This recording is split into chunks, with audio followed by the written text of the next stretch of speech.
Hello everyone, welcome to Commerce Edge. This is your educator Sanskriti Pandey, and in the series of CUET preparation, business studies domain में, we are here with our unit number 2, that is principles of management. Okay, ये तुमने अपनी 12th class के boards के लिए भी पढ़ा होगा, तो तुम्हें पता होगा इस चैप्टर में क्या है. We are here just with the revision कि हाँ फ्लो चार्ट्स लेकर आ गए हैं, उसमें कैसे आपको रिवाइज करना है वो हम करवाएंगे. यहाँ पे कॉन्सेप्ट तुम्हारे पहले से क्लियर होंगे, बट हाँ how you are going to answer the questions in the CUET इस चैप्टर पे बेस्ड वो हम आपके लिए PUIQ सीरीज भी लेकर आएंगे, इंपॉर्टेंट क्वेश्चंस की भी सीरीज लेकर आएंगे. तब तक के लिए हम कॉन्सेप्ट समझते हैं. ठीक है, very first topic is nature of principal of management. क्या नेचर है भाई? सबसे पहले यूनिवर्सल एप्लीकेबिलिटी है, हर जगह अप्लाई हो जाएंगे. ठीक है, अब प्रिंसिपल्स ऑफ मैनेजमेंट वाले चैप्टर से ना नेचर और इंपॉर्टेंस इतने क्वेश्चंस नहीं बनते जितने हमारे हेनरी फ्योल और FW टेलर वाले जो उनकी टेक्निक्स और जो प्रिंसिपल्स है उसमें से क्वेश्चंस बनते हैं. Next we have a general guidelines. भाई एक जनरल गाइडलाइंस बना दिए कि हाँ ये हमने हमारे एक्सपेरिमेंट्स पे बेस्ड और हमने जो किया था उस पर ये गाइडलाइंस एक जनरल गाइडलाइंस है, आपको फॉलो करना है तो कर लीजिए, नहीं तो नहीं. अब formed by practice and experimentation, ऐसे नहीं हवा हवा में नहीं दिए थे.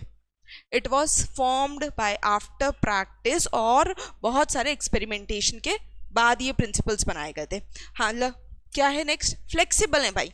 According to the changing environment they are very flexible. That and again they are contingent. ठीक है, अडेप्टेबिलिटी है, अकॉर्डिंग टू द एनवायरनमेंट ये चेंज हो जाएंगे. ठीक है ना. नेक्स्ट वी हैव इंपॉर्टेंस क्या है भाई इन प्रिंसिपल्स ऑफ मैनेजमेंट की, क्यों जरूरी है भाई? ठीक है, provides practical insight to managers. ऐसा नहीं बोला कि हर मैनेजर को ठीक है करने दो, खुद अपने आप वो अपने सॉल्यूशन निकाले, नहीं. उनने जनरली एक कुछ प्रिंसिपल्स बना दिए हैं जो कि हाँ मोस्ट ऑफ द टाइम एक मैनेजर को फेस करना पड़ेगा, तो इसलिए yes it provides insight to the manager की एक थोड़ी हेल्प हमारी तरफ से हो गई है.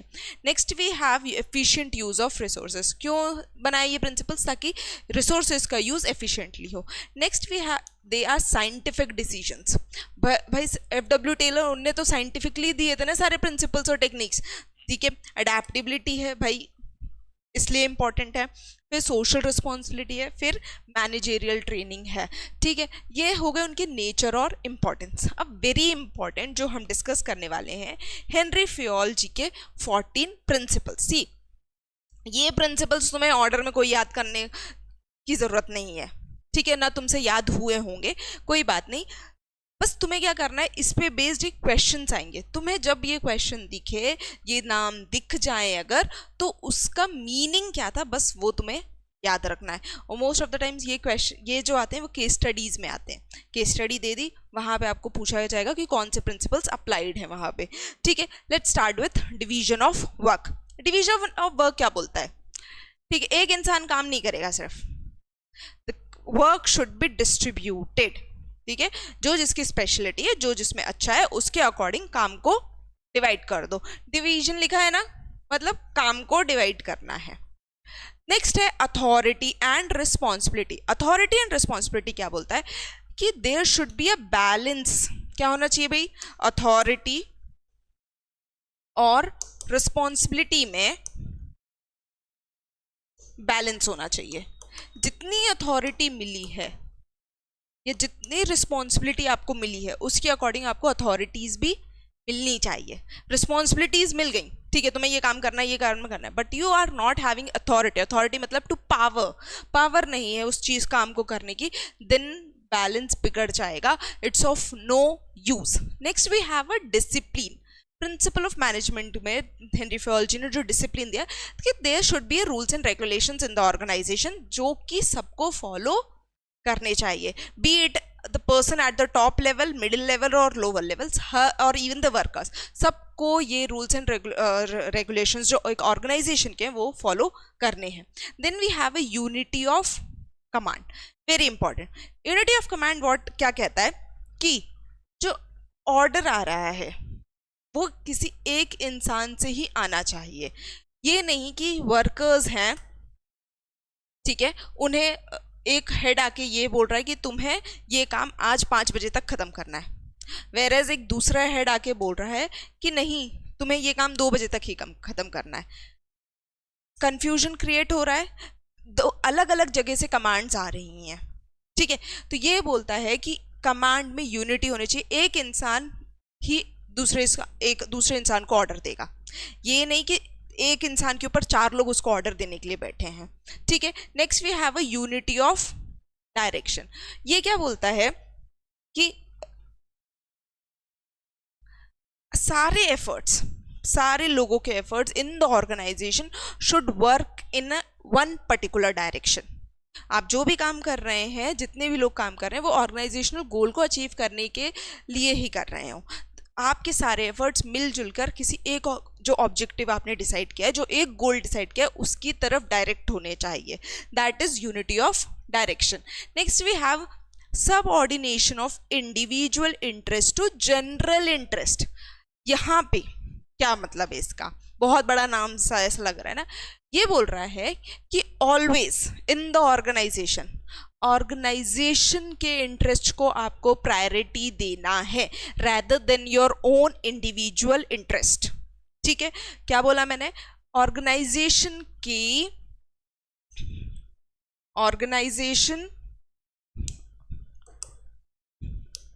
के इंटरेस्ट को आपको प्रायोरिटी देना है, ठीक है। आपकी इंडिविजुअल इंटरेस्ट को सुपरसीड करना है, सप्रेस करना है, आपके ऑर्गेनाइजेशन इंटरेस्ट को आगे रखना है, ठीक है। Next we have remuneration of employees. Remuneration of employees क्या बोलता है कि फेयर वेज मिलना चाहिए, एम्प्लॉय के लिए भी जो अच्छा रहे और एम्प्लॉयर के लिए भी अच्छा रहे, ठीक है। फिर then we have a centralisation and decentralisation. Centralisation मतलब क्या? पावर्स इन वन हैंड, कि किसी एक के पास ही पावर है, वही सब काम कर रहा है, वही सब देख रहा है। वेयरएज डिसेंट्रलाइजेशन क्या है? Powers, duties divided among all, मतलब सबके बीच में ड्यूटीज को, काम को बांट दिया, दैट इज डिसेंट्रलाइजेशन, ठीक है। Then we have a scalar chain. Scalar chain क्या था? वो याद आया? ये ऐसा ट्राइंगल शेप, थोड़ा सा कुछ नॉट एग्जैक्ट ट्राइंगल शेप, ऐसा कुछ पिरामिड टाइप का हमने स्ट्रक्चर बनाया था कि A B C D E F ये बनता है। अगर कम्युनिकेशन करना है किसी को, यहाँ पे जो टॉप लेवल पे बैठा है, तो it should go according to the chain, कि ऐसा नहीं कि ए डायरेक्ट जाके वहाँ पे टॉप लेवल को कम्युनिकेट कर सकता है। नो, ए को अगर कम्युनिकेट करना है तो वो किसको? बी को कन्वे करेगा, बी फिर सी को कन्वे करेगा और डायरेक्ट फिर वो टॉप लेवल तक पहुँचेगा, ये बोला था। बट वहीं पे एक इनने टेक्निक दी थी, एक हम कह सकते हैं इंस्ट्रूमेंट दिया था, जिसका नाम था गैंग प्लैंक। इस इंस्ट्रूमेंट या इस टेक्निक के through any person who are working on the same level they can communicate with each other. कि ए को अगर एफ से कम्युनिकेट करना है तो पहले अगर वो स्केलर चेन फॉलो करेगा तो वो ए बी सी फिर यहाँ जाएगा, फिर डी ई एफ, ऐसे उसकी मैसेज पहुंचेगा। But if it is an emergency situation and they want to communicate कि बहुत हम जल्दी कम्युनिकेशन कर लें, तो वो किसका यूज करेंगे? गैंग प्लैंक का यूज करेंगे, और ए जाके किससे डायरेक्ट कम्युनिकेट कर लेगा? F से। क्लियर हुआ? Next we have a principle of order. Principle of order क्या बोलता है? एवरीथिंग इन द ऑर्गेनाइजेशन, कहाँ उसकी एक प्लेस होनी चाहिए और वो चीज़ वहीं रखी होनी चाहिए। जैसे घर में यू हैव कि तुम्हारे शूज़ रखने की एक जगह होती है ना, वहाँ पे अपने जाके तुम शूज़ रखते हो, अगर तुमने इधर उधर रख दिया तो मम्मी चिल्लाती हैं, तुम्हें ढूंढने में परेशानी होती है, अगले दिन अगर तुम्हें स्कूल जाना है तो तुमको कहाँ मिलेंगे वो शूज़, नहीं पता चल पाता। That is what it is principal of order. क्या बोलता है कि भाई जो चीज़ जिस जगह की है ना उसको वहीं रखो, ताकि लोगों को ईजिली मिल जाए कि भाई ठीक है, इन जो टूल्स हैं हमारे ऑर्गेनाइजेशन में यूज़ हो रहे हैं वो वहीं पर मिले। अब जो even not just the tools, even individuals working there, कि सेल्स मैनेजर का जो ऑफिस है, जो रूम है, वो वहीं बैठे, ना कि वो जाके प्रोडक्शन मैनेजर का ऑफिस है और रूम में दिन भर बैठा है। नहीं तो प्रॉब्लम होगी ना कि सेल्स मैनेजर को ढूंढने जाएंगे, मिलेगा ही नहीं। That what is principle of order. Next we have a principle of equity. Principle of equity क्या कहता है? All should be treat equity, equal word equity से क्या आ रहा है? Equal, equal, all should be treated equal in the organization. They should have a fair treatment in the organization. ये बोलता है प्रिंसिपल ऑफ इक्विटी. ठीक है, सबके साथ काइंडनेस के साथ फेयरली आप बिहेव करेंगे. Okay, next we have a stability of tenure. Stability of tenure और स्टेबिलिटी ऑफ पर्सनल. इसका मतलब आपके ऑर्गेनाइजेशन में जो एम्प्लॉयज काम कर रहे हैं उनकी स्टेबिलिटी मेंटेन हो. व्हाट इट सेज कि फ्रीक्वेंट टर्मिनेशन ना करके फ्रीक्वेंट ट्रांसफर्स ना करो. इससे क्या होगा? एम्प्लॉय को भी प्रॉब्लम होगी और आपके ऑर्गेनाइजेशन को भी प्रॉब्लम होगी. ठीक है, ये बोलता है स्टेबिलिटी, कि उनको स्टेबिलिटी मिलनी चाहिए कि हाँ ठीक है, if they are working here they should feel कि हाँ उनके जॉब सिक्योरिटी है, कि हाँ हम यहाँ से टर्मिनेट नहीं होंगे, ट्रांसफ़र नहीं होंगे, ऑल दीज थिंग्स. ठीक है, नेक्स्ट इज इनिशिएटिव.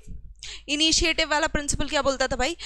कि आपके ऑर्गेनाइजेशन में इतना मोटिवेशन रखो, इतना मोटिवेट रखो लोगों को, इतना आप उनसे कम्युनिकेट करते रहो ताकि इनिशिएटिव ले सकें, या वो किसी भी आइडियाज़ को अगर वो चाहते हैं कि कन्वे, हमारा ये इनोवेटिव आइडिया आ रहा है, तो वो उसको कन्वे कर सकें कि हाँ this thing we want and this thing we कि ये अलग कर सकते हैं. इसके लिए उनको मोटिवेशन रहना चाहिए और वो बोल सकें.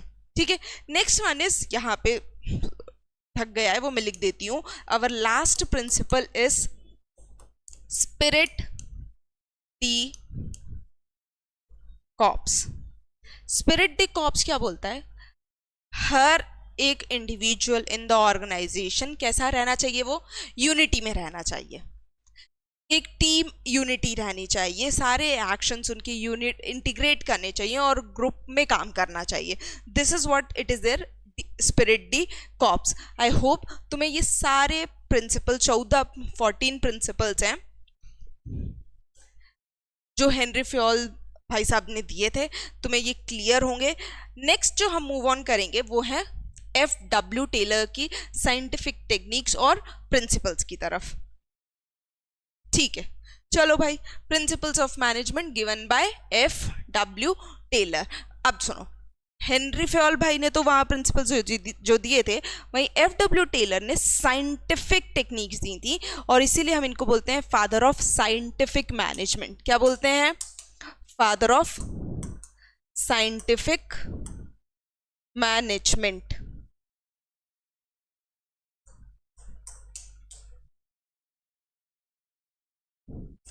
ठीक है, इन्होंने ग्राउंड लेवल पे काम करके ये सारी टेक्निक्स और प्रिंसिपल्स दिए थे.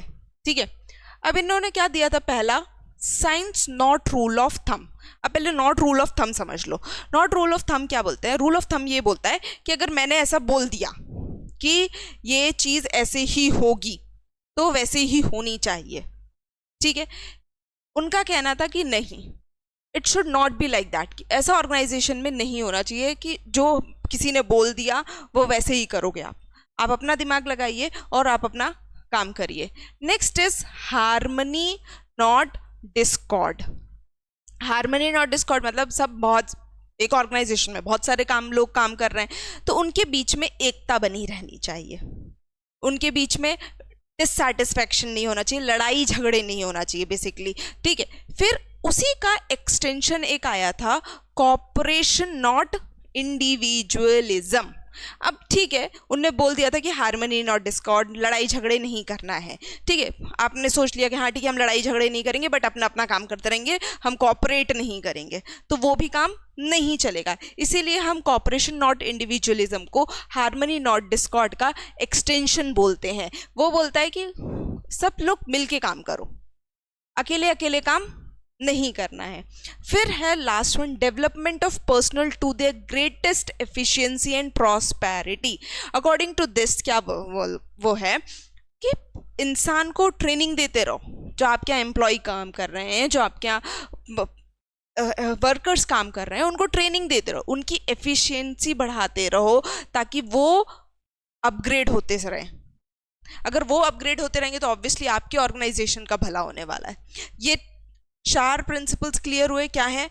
Science not rule of thumb, harmony not discord, corporation not individualism, then development of personal to their greatest efficiency and prosperity. I hope तुम्हें ये इतना क्लियर हो गया होगा.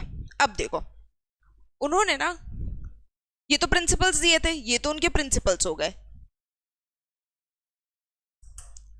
Next we have some techniques जो इन्होंने एकदम ग्राउंड लेवल पे जाके देखी थी और खुद अप्लाई करके देखी थी, तब जाके उन्होंने ये टेक्निक्स दी हैं. क्या टेक्निक्स हैं? Functional foremanship. ये चीज़ हम आगे जाके डिस्कस करेंगे कि फंक्शनल फोरमैनशिप क्या है. अभी मैं ये तुमको जो 1 2 3 4 5 ये डिस्कस करके बताती हूँ. Standardisation and simplification of work. According to this technique उन्होंने बोला कि जितने भी आप प्रोडक्ट्स बना रहे हो ना, they should be in a proper standard. मतलब आप सेम प्रोडक्ट्स बनाओ. They should not have the difference in कि हाँ ठीक है आज तुमने साइज कलर और सब में वेरी कर दिया. नहीं, एक स्टैंडर्ड फॉलो करो. लाइक कि डोमिनोज का फार्म हाउस पिज्जा, ठीक है, तुम कहीं भी चले जाओ, they are having that same flavour, है ना. तो वो बोल रहे हैं कि स्टैंडर्डाइजेशन होना चाहिए कि ये हमारा एक प्रोडक्ट है and it will look similar everywhere wherever you are going to find it. ठीक है. नेक्स्ट इज है मेथड स्टडी. मेथड स्टडी में ही हैज गिवन कि बेस्ट पॉसिबल मेथड कौन सा होगा किसी काम करने को. क्या बोला था? बेस्ट पॉसिबल मेथड किसी काम को करने के लिए, वो इसमें ये टेक्निक ये वाली टेक्निक दी थी. Then we have a motion study. Motion study, एक काम को करते टाइम कितनी बार एक इंसान उठ रहा है, बैठ रहा है, कहाँ इधर जा रहा है, उधर जा रहा है, कितनी बार कुछ लिफ्ट कर रहा है, रख रहा है. All these things were studied in the motion study. Motion मतलब क्या? मूवमेंट. मोशन मतलब क्या? मोशन वर्ड से आप क्या याद रखोगे? मूवमेंट. उन्होंने क्या इसमें देखा था कि ये स्टडी किया था कि कितने एक काम को करते टाइम एक एम्प्लॉय कितना मूवमेंट कर रहा है. This was studied in this technique. Then we have a time study. Time study क्या बोलता है बेटा? The standard time taken to complete a job. एक जॉब को करने के लिए कुछ स्टैंडर्ड टाइम होगा कि हाँ भाई ये काम है तो ये 2 घंटे में खत्म हो जाए. जैसे तुम्हारे पेपर कितने मिनट का है? 60 मिनट्स का स्टैंडर्ड टाइम है ना, which is going to be followed everywhere the person who is going to give CUET. एक स्टैंडर्ड टाइम डिसाइड हुआ ना. वैसे ही जैसे तुम्हारा बोर्ड का एग्जाम है तो 3 घंटे का स्टैंडर्ड टाइम है ना, कि वो कोई भी बोर्ड का पेपर दे दे, वो चाहे टीचर दे चाहे बच्चा दे, कोई भी दे, 3 घंटे का टाइम उसको मिलेगा. That is standard time which is followed. तो वही चीज इन्होंने टेक्निक दी थी कि किसी भी काम को करने के लिए एक स्टैंडर्ड टाइम होगा ना, कि हाँ ठीक है ये काम 8 घंटे में ही पूरा हो सकता है, ये काम 10 घंटे में ही पूरा होगा. उसकी स्टडी को हम इन्होंने नाम दिया था टाइम स्टडी. लास्ट स्टडी है फटीग स्टडी. फटीग मतलब थोड़ा आलस है ना, चक्कर वक्कर आना, ऐसे याद है ना फटीग, आपने वर्ड सुना होगा. फटीग स्टडीज में हाउ मेनी रेस्ट इंटरवल्स, क्या किसकी बात करेंगे हम? Rest intervals. एक इंसान अगर एक एम्प्लॉय काम कर रहा है तो उसको कितने रेस्ट इंटरवल्स की जरूरत है. This was studied in fatigue study. ठीक है कि भाई हाँ कि भाई 1 घंटे बाद उसको हमें रेस्ट देना है, कि 2 घंटे बाद रेस्ट देना है, कि 2 घंटे के बाद कितने मिनट का रेस्ट देना है. All these things were decided in this study. Next is differential piece wage system. According to this technique FW Taylor भाई साहब ने क्या बोला कि भाई तुम जितना एफिशिएंट रहोगे ना उसके अकॉर्डिंग तुम्हें पैसा मिलेगा. ठीक है, एक स्टैंडर्ड टाइम तो कर दिया कि ठीक है तुम 50 यूनिट काम करोगे तो तुमको 10 रुपए दूंगा. बट अगर तुमने वहीं पे अगर 45 यूनिट काम किया ना तो मैं तुमको 8 रुपए दूंगा. और अगर तुमने कहीं 55 यूनिट काम कर दिया, वाह वाह शाबाश, तो मैं तुम्हें कितने रुपए दूंगा? 12 रुपए दूंगा. उन्होंने डिफरेंट वेज सिस्टम रखा कि भाई एफिशिएंट अगर बंदा है तो उसको उसके हिसाब से पैसा दो ना कि नहीं कि ठीक है तुमने भले ही 55 काम किया है तुम्हें भी 10 रुपए मिलेंगे और उसने 45 काम किया है तो उसे भी 10 रुपए मिलेंगे. No, there should be a difference of wage. according to the efficiency of the worker. This was given in the differential piece wage rate system. ये सब क्लियर. स्टैंडर्डाइजेशन में क्या बोला, सिमिलर चीजें रखो भाई ताकि सिंप्लीफाइड रहे.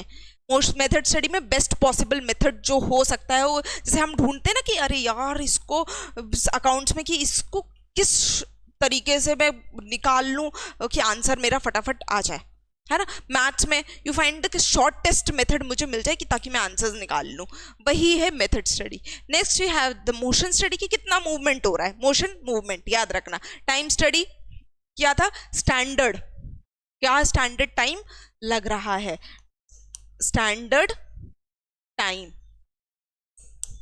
Next we have fatigue. मैंने बताया आलस, थोड़ा तो रेस्ट से रिलेट कर देना कि आलस भाई रेस्ट लेंगे, आलस आएगा तो रेस्ट लेंगे, तो फिर वो चीज़ थी. फिर डिफरेंशियल पीस वेज सिस्टम की, एफिशिएंट नहीं रहोगे तो भाई वेजेस में डिफरेंशिएशन आ जाएगा. नेक्स्ट मूव ऑन टू, अभी फंक्शनल फोरमैनशिप छोड़ा हुआ है. अब देखो फंक्शनल फोरमैनशिप में ना उन्होंने क्या किया था, सुपरविजन के लिए दो चीज़ों में इसको डिवाइड कर दिया. एक प्लानिंग डिपार्टमेंट कर दिया और एक प्रोडक्शन डिपार्टमेंट कर दिया. प्लानिंग डिपार्टमेंट में 4 एक्सपर्ट्स रखे, प्रोडक्शन डिपार्टमेंट में भी 4 एक्सपर्ट्स रखे. अब पहले हम प्लानिंग डिपार्टमेंट डिस्कस करेंगे. प्लानिंग डिपार्टमेंट मतलब पहला सबसे पहले बनाया इनने एक रूट क्लर्क. वो क्या करेगा, काम के ऑर्डर को डिसाइड करेगा, कि सिर्फ डिसाइड करेगा, ठीक है, कि किस किस ऑर्डर में काम होना है.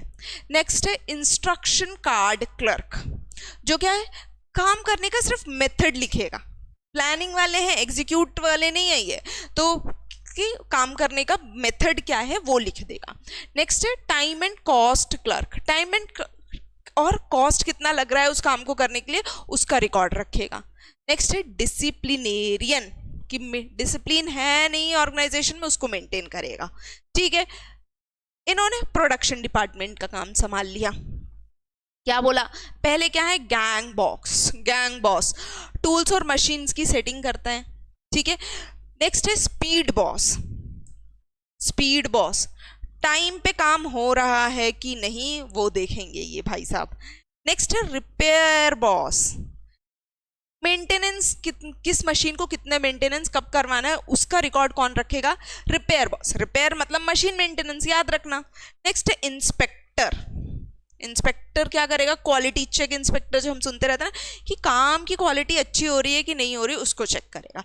अब तुम देखो जो FW टेलर ने ना मतलब सब सॉर्ट करके दे दिया सब चीज़ों का, कि भाई हर एक ऑर्गेनाइजेशन में क्या ज़रूरत है, एक बिजनेस में क्या ज़रूरत है, उसने अपनी टेक्निक, अपनी प्रिंसिपल्स, अपनी ये फंक्शनल फोरमैनशिप वाली टेक्निक में कितना बढ़िया से सब बना दिया कि ये हमको रूट क्लर्क रखना चाहिए, हमें गैंग बॉस रखना चाहिए, स्पीड बॉस रखना चाहिए, जिसका हर एक का अलग अलग काम दे दिया है ना. आई होप तुम्हें ये यहाँ तक क्लियर हो गया होगा.